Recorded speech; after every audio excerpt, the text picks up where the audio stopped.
Hello students, जो 11th मई वाला question था, question of the day 11th मई 2020 ऑर्गेनिक केमिस्ट्री में ये रिएक्शन मैकेनिज्म पर एक क्वेश्चन था। बड़ा प्यारा क्वेश्चन था और ये जो क्वेश्चन था E2 और E1CV रिएक्शन पर बेस्ड था। तो मतलब इस क्वेश्चन को करने के लिए E2 और E1CV रिएक्शन के नोट्स आपको पढ़ने होंगे। रिएक्शन मैकेनिज्म में E2 and E1CV organic chemistry का प्यारा सा क्वेश्चन था। In which of the following the exchange will take place, और 4 ऑप्शन थे। तो अब देखो जरा, थोड़ा सा समझना पड़ेगा बेटा E2 वर्सेस E1CV के बारे में। देखो, जो E2 रिएक्शन होता है वो सिंगल स्टेप रिएक्शन होता है। कैसा होता है? Single step reaction. कैसे? जैसे अगर ये लीविंग ग्रुप है और ये एसिडिक H है, तो एक बेस आएगा, स्ट्रॉन्ग एनोनिक बेस होगा, साथ में हीट होगा, तो वो इस बीटा हाइड्रोजन को पिक करता है और इसको निकालता है। बट जैसे जैसे वो इसके साथ बॉन्ड बनाता है तो ये वाला बॉन्ड ब्रेक होता जाएगा। जिस हिसाब से ये बॉन्ड ब्रेक होता है, यहाँ पे बॉन्ड बनने लगता है, ये बॉन्ड ब्रेक होगा, ये बॉन्ड फॉर्म होगा और ये बॉन्ड ब्रेक होगा। क्लियर है? And this is a single step reaction. कैसा होता है? Single step reaction. जैसे जैसे ये बॉन्ड ब्रेक होगा, जो rate of breaking of this bond होगा, CH बॉन्ड, वही रेट इसका होता है। मतलब अगर ये 10% बॉन्ड ब्रेक हुआ तो ये 10% ब्रेक हो जाएगा और यहाँ 10% बन जाएगा। मतलब कहीं पे भी बेटा ये H+ निकल रहा है, बट कहीं पे भी यहाँ पे माइनस नहीं ऑब्जर्व हो रहा है। क्यों? क्योंकि ये माइनस तुरंत यहाँ पे पाई बॉन्ड बना के इसको निकाल दे रहा है। मतलब यहाँ पे no partial negative charge is observed. इनमें कोई भी नेगेटिव चार्ज नहीं होता है और उसको बोलते हैं E2 रिएक्शन। तो अब अगर यहाँ पे नेगेटिव चार्ज नहीं बनेगा तो क्या यहाँ डी एक्सचेंज होगा? डी एक्सचेंज का मतलब होता है कि कोई नेगेटिव D+ को लेके वहाँ पे कौन सा बॉन्ड बना ले? CD बॉन्ड बना ले, उसको बोलते हैं डी एक्सचेंज। तो अगर बेटा कोई E2 रिएक्शन है तो E2 रिएक्शन में नो डी एक्सचेंज, कभी भी डी एक्सचेंज नहीं होगा। लेकिन E1CV में बेटा क्या होता है, ध्यान से समझो। E1CV में अगर ये लीविंग ग्रुप है और ये एसिडिक H है, तो उसमें क्या होता है कि जब बेस, इसमें भी स्ट्रॉन्ग एनोनिक बेस होता है, हीट होता है, वो बेस इसको जब उठाता है तो rate of removal of hydrogen is greater than rate of removal of leaving group. मतलब इसके निकलने का रेट इसके निकलने के रेट से क्या होता है? ज़्यादा होता है। मतलब ये फास्ट निकलता है। जब ये H+ फास्ट निकलेगा तो यहाँ पे नेगेटिव चार्ज क्या होगा? आइसोलेट होगा। और नेगेटिव चार्ज जब यहाँ आइसोलेट होने लगे तो उसको बोलते हैं E1CV रिएक्शन। अब देखो, 2 बातें हैं बेटा। एक तो यहाँ पे 0 नेगेटिव चार्ज आना और एक यहाँ पे परफेक्टली नेगेटिव चार्ज आना। तो ये आइडियल E2 है। जब 0 नेगेटिव चार्ज है तो आइडियल E2, जब परफेक्टली नेगेटिव चार्ज है तो E1CV। तो E1CV में नेगेटिव आया तो अगर सॉल्वेंट में ड्यूटेरियम होगा तो यहाँ पे कुछ कुछ केसेस में D भी तो लग जाएगा। क्यों? क्योंकि इस हाइड्रोजन का निकलना रिवर्सिबल होता है। तो डी एक्सचेंज पॉसिबल होता है किसमें? E1CV रिएक्शन में। अब बेटा E1CV रिएक्शन क्या होगा? 2 तरीके से हो सकता है। या तो मैं इसका एसिडिक स्ट्रेंथ इंक्रीज कर दूं। अगर इसका एसिडिक स्ट्रेंथ इंक्रीज कर दूं तो ये फास्ट निकलने लगेगा, या फिर इसका लीविंग ग्रुप एबिलिटी पुअर कर दूं। अगर ये लीविंग ग्रुप बेकार हो गया तो ये कठिनाई से निकलेगा, और अगर ये एसिडिक H मैंने इसकी एसिडिक स्ट्रेंथ बढ़ा दी तो ये तेजी से निकलेगा, या दोनों काम कर दो साथ में, ये इजीली निकलने लगे और ये कठिनाई से। तो ये कंडीशन होती है E1CV की। अब आ जाओ क्वेश्चन पे। बेटा ये देखो, ये जो OR होता है ये पुअर लिविंग ग्रुप होता है। कैसा लिविंग ग्रुप होता है? Poor leaving group. तो लिविंग ग्रुप कमजोर कर दिया, और ये अगर अल्फा पोजीशन है तो ये होगा बीटा पोजीशन। अब बीटा का देखो हाइड्रोजन, ये अगर H प्लस निकला तो नेगेटिव आएगा यहाँ, और ये नेगेटिव क्या है, रेजो स्टेबलाइज्ड नेगेटिव सिंगल डबल। तो दोनों काम हो गए, लीविंग ग्रुप पुअर हो गया और एसिडिक स्ट्रेंथ ज़्यादा हो गई बीटा H की। तो यहाँ पे कौन सी रिएक्शन होगी, ये H निकलेगा फर्स्ट स्टेप में, यस और नो, और उसके बाद सेकंड स्टेप में इस लीविंग ग्रुप को निकालेगा तो क्या बनेगा, CO प्लस। ये रिवर्सिबल स्टेप होता है, अगर सॉल्यूशन में D है तो यहाँ पे बेटा D भी लग जाएगा। क्यों, क्योंकि removal of hydrogen is reversible step, reversible step है।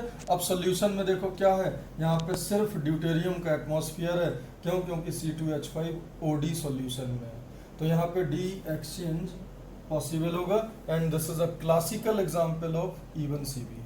इवन CB कैसे, इसका एसिडिक H नॉर्मल H से ज्यादा एसिडिक है और लीविंग ग्रुप इसका पुअर है। सेकंड एग्जांपल देखो बेटा, ये जो ग्रुप होता है, याद रखना 3 लीविंग ग्रुप, 3 लीविंग ग्रुप बेटा ऐसे होते हैं, फ्लोरीन, Nr3+ और Sr2+। ये 3 जो लीविंग ग्रुप होते हैं ये पुअर लीविंग ग्रुप है, प्लस इनका स्ट्रॉन्ग -I है। अगर स्ट्रॉन्ग -I है तो बीटा H का जो एसिडिक स्ट्रेंथ होगा वो बेटा इनहेंस हो जाएगा, बीटा H का जो एसिडिक स्ट्रेंथ है वो इनहेंस हो जाएगा, और लीविंग ग्रुप एबिलिटी डिक्रीज हुआ। तो अगेन इसमें इवन CB कैरेक्टर जो होगा वो सिग्निफिकेंट हो जाएगा। क्या हो जाएगा, सिग्निफिकेंट कैरेक्टर आ जाएगा इवन CB का। भले ही इसमें से कुछ कुछ रिएक्शंस बेटा E2 हों, लेकिन E2 क्या था, आइडियल E2 क्या था, जब वहाँ पे 0 नेगेटिव चार्ज बने, जब वहाँ पे कोई पार्शियल नेगेटिव चार्ज ना आए। बट इन लीविंग ग्रुप के केस में even in ordinary beta hydrogen normal chain में भी क्या होने लगता है, वहाँ पे सिग्निफिकेंट नेगेटिव चार्ज आने लगता है, और सिग्निफिकेंट नेगेटिव चार्ज आने से प्रोडक्ट जो बनता है, ध्यान से देखो, प्रोडक्ट जो बनता है वो C- की स्टेबिलिटी को देखते हुए बनता है, इसलिए हॉफमैन प्रोडक्ट मेजर होता है। इन 3 केस में हॉफमैन प्रोडक्ट मेजर होगा। जैसे क्या बात कर रहा हूँ, ये वाला, यहाँ अगर फ्लोरीन है तो ये वाला जो एल्कीन होगा ये हॉफमैन एल्कीन होगा, और ये जो एल्कीन होगा ये सेटजेफ एल्कीन होगा। तो इन सब केसेस में हॉफमैन एल्कीन मेजर होता है। क्यों, क्योंकि जब ये निकलता है तो यहाँ पे पार्शियल नेगेटिव चार्ज आ जाता है। पार्शियल नेगेटिव चार्ज बताओ यहाँ ज़्यादा स्टेबल होगा या यहाँ ज़्यादा स्टेबल होगा, ऑब्वियस सी बात है, कार्ब कैटाइन 2 डिग्री पे ज़्यादा स्टेबल होता है, कार्बेनाइन 1 डिग्री पे ज़्यादा स्टेबल होता है। तो ये 3 केस होते हैं बेटा जहाँ पर हॉफमैन प्रोडक्ट ज़्यादा स्टेबल होता है, सिग्निफिकेंट इवन CB रिएक्शन होता है, और पार्शियल नेगेटिव चार्ज बनता है वहाँ पे, तो D एक्सचेंज ऑब्जर्व होगा।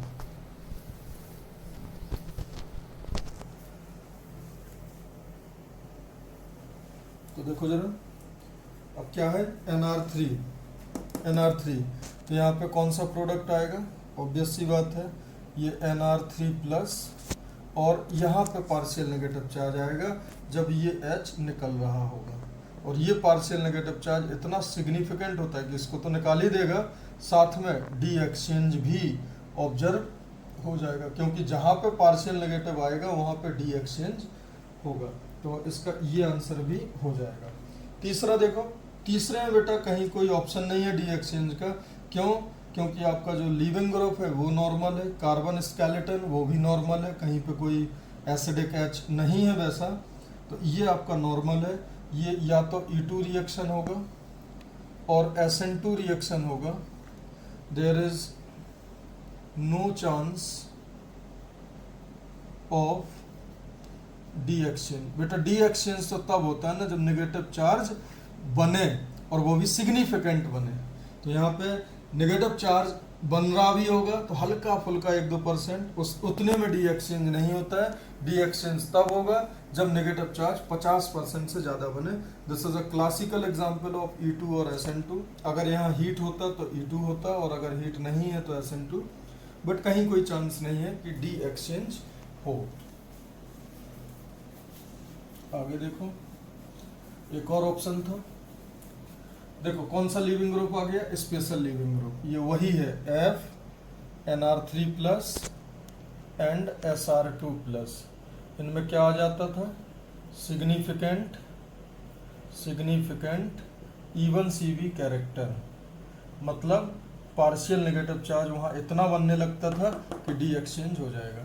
तो इसमें क्या होगा, और देखो यहाँ पे तो इनफैक्ट ये इवन CV परफेक्टली हो जाएगा। क्यों, क्योंकि यहाँ पे जो एसिडिक H है उसकी एसिडिक स्ट्रेंथ को भी CO ने इन्हेंस कर दिया, तो ये माइनस बना। अब ये माइनस जब इसको निकालेगा तो क्या बनेगा, एक तो ये आपका प्रोडक्ट आ गया, और सॉल्वेंट में अगेन क्या है D2O, तो उससे D लेके यहाँ पे डी एक्सचेंज भी ऑब्जर्व होगा।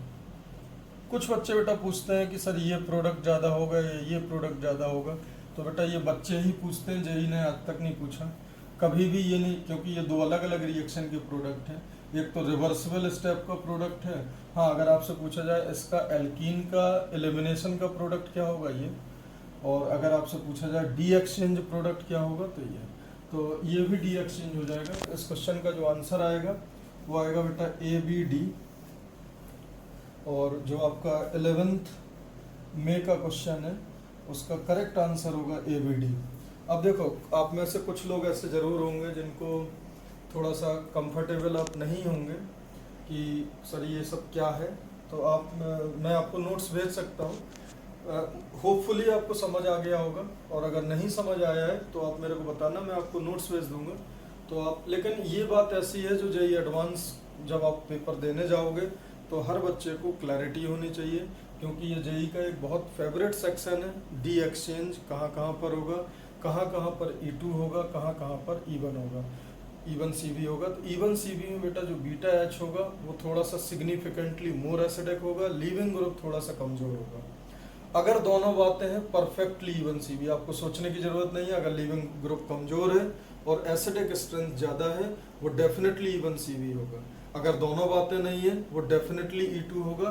और अगर लीविंग ग्रुप आपका कमजोर है, ठीक है, लीविंग ग्रुप अगर कमजोर है लाइक फ्लोरीन NR3+ और SR2+ टाइप का अगर लीविंग ग्रुप है, तो फिर आपका उसमें उस E2 रिएक्शन में अगर वो E2 भी होगा मैकेनिज्म, तो वहाँ पे पूरा नेगेटिव चार्ज ना बन के पार्शियल नेगेटिव चार्ज भी इतना बन जाता है बेटा कि वहाँ पे डी एक्सचेंज ऑब्जर्व हो जाता है। और उस रिएक्शन को क्या बोलेंगे, this reaction mechanism is even CV having significant even CV character, मतलब वहाँ पे 50% से ज़्यादा अगर इवन CV कैरेक्टर आ जाएगा तो उस रिएक्शन को ना तो आप इवन CV बोल पाओगे ना E2 बोल पाओगे, बट आप ये जरूर बोल पाओगे कि पार्शियल नेगेटिव चार्ज वहाँ पे सिग्निफिकेंट है, मतलब इवन CV कैरेक्टर ज़्यादा है, मतलब प्रोडक्ट जो मिलेगा आपको वो इवन CV के हिसाब से मिलेगा। और इवन CV में प्रोडक्ट मिलता है बेटा according to stability of carbanion, और कार्बेनाइन आपके किनारे में ज़्यादा बनते हैं, इसलिए हॉफमैन प्रोडक्ट आपका ज़्यादा स्टेबल होगा in case of even CV, but in case of E2 according to stability of product. ये आपको मालूम है सेटजेफ एल्कीन से हम प्रोडक्ट डिसाइड करते हैं। तो होपफुली ये आपको डिस्कशन समझ आ गया होगा। Thank you.